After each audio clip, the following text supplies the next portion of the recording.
May bagong loan application guys na 6,000 po ang offer sa first time. Yes, ganyan kalaki. Baka hindi nyo pa to alam guys. O baka naman hindi nyo pa to nauutangan. Nako, for today's video, panoorin nyo to hanggang dulo guys. Kasi in-applyan ko po mismo siya para ma-share sa inyo guys kung okay yung app. And then syempre, ano yung loan details niya at kung okay yung kanyang loan terms. Kasi mahalaga yan na alam mo bago ka mag-apply sa mga loan application na nagkalat dyan online. So ito guys, no need ng payslip dito ha. Sobrang dali din mag-apply. Pero hindi porket madaling mag-apply, a-applyan nyo kaagad. So, bago natin puntahan itong loan application na to, kung hindi ka pa po nakasubscribe sa aking YouTube channel at gusto mo naman gandang video, just click the subscribe button and turn on the notification bell and be updated sa aking mga latest upload. Every video na ina-upload ko, kumukuha po ako ng 2 commentator na mananalo sa aking Daily Gcash giveaway. At ito nga po yung 2 maswerte na napili ko po ngayong araw. And for those na gustong sumali sa aking pag-giveaway o kaya naman na hindi pa nananalo, don't forget to like this video, mag-iwan po ng comment dyan sa comment section at please share para makasali kayo sa aking pa-monthly cellphone giveaway. And stay connected, stay active lang guys, walang aayaw. So ngayon nga guys, itong application na pag-uusapan natin is si Credimint na available po sa Google Play Store. So hindi nyo to guys may isip na loan application kasi iba yung nakalagay sa features niya. Kaya if you're interested na malaman kung anong meron dito, so keep on watching.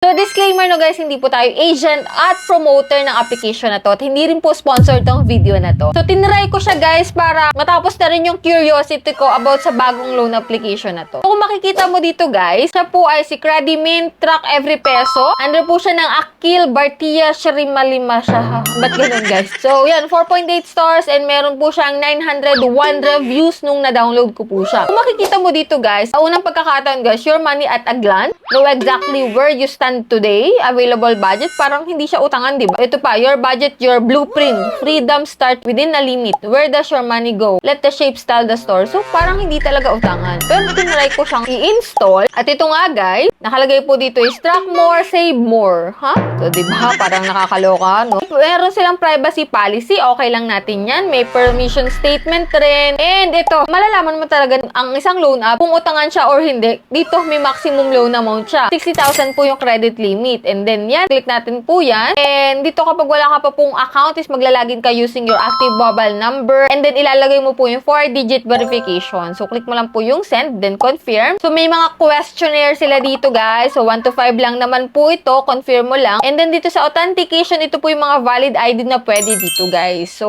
no need naman dito guys magpasa ng payslip eh. Madali lang mag-apply. And after nun guys, mag-fill up ka na po ng personal information. Next po is yan, emergency contact. 2 lang po yung hiningi nila sa akin. And then dito guys, sa bank account, pwede po sa Paymaya, Gcash, and GrabPay. And then nakalagay dito, the credit limit has been activated. You have obtained the credit limit and can now request on the main page. So, click natin yung submit. And kung makikita mo dito guys, the loan application has been submitted. Meron po tayong 6,000 pesos na offer. So, meron silang product na Quick Pesa at Paymatic. Yan, 3,000 and 3,000. So, chinek ko guys, yung loan details sa 3,000. Service fee is 1,050. Doon ako naloka guys. Expiration date is April 4, 2026. May VAT na 150. Doon lang ako nakakita na may VAT ha. Refund amount is 3,000 pesos. So, same lang din po dito sa Paymatic. Service fee, VAT, expiration date, refund amount. So, dito guys, kung meron silang service fee na 1,050 pesos, so malamang hindi natin ma-reserve ng buo yung 6,000 pesos o kaya naman yung 3,000 pesos. Kasi may service fee nga siya tapos may VAT back. Pero kulang po yung kanilang loan details, no? Kaya kinilik ko po yung apply para makita ko talaga yun. And yan, nag-under review na siya guys. So mag-aantay po ako na ma-approve dito para makita ko talaga yung buong loan details niya. Pero naka-indicate naman na may service fee siya. Meaning, hindi natin buong ma-reserve yung 3,000 pesos.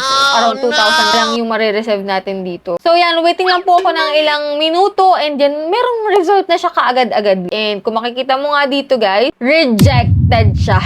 Nakakaloka, no? So after natin mag-fill up ng mga information natin, after natin magbigay ng account ng personal information, mara-reject pala tayo. And for those na nakapag-try na dyan kay Credimint at na-approve, share nyo naman yung experience nyo dyan sa comment section. Kasi hindi natin siya buong nasilip guys. Nalaman lang natin sa loan details niya na may service fee siya. At hindi natin siya buong ma-receive. So that's it, yun lang. So kung kayo nagtatry ditong mag-apply kay Credimint, ganito din yung ma-experience nyo guys. guys. Pero hindi ko sure kung mara-reject kayo kasi malay mo ma-approve kayo. Pero pag-isipan nyo mabuti bago kayo mag-try sa kanya kasi yung service fee po, medyo malaki yun guys. Kasi 3,000 pesos, tas 1,000 plus na service fee, malaki yun. Okay sana kung ito yung monthly payment. Pero kung 7 days lang, nako, ingat-ingat kayo dyan guys. Kaya please share. Para doon sa mga na-approve na dyan, please share your experience. So, para makatulong din talaga, para malinawan din talaga yung ibang viewers natin. And that's it. Yan lang po yung vlog natin kay Credimint. Although kulang siya at hindi tayo na-approve, till nakita natin, nasilip natin yung application. And yun nga, nakita natin na may service fee siya na medyo malaki guys.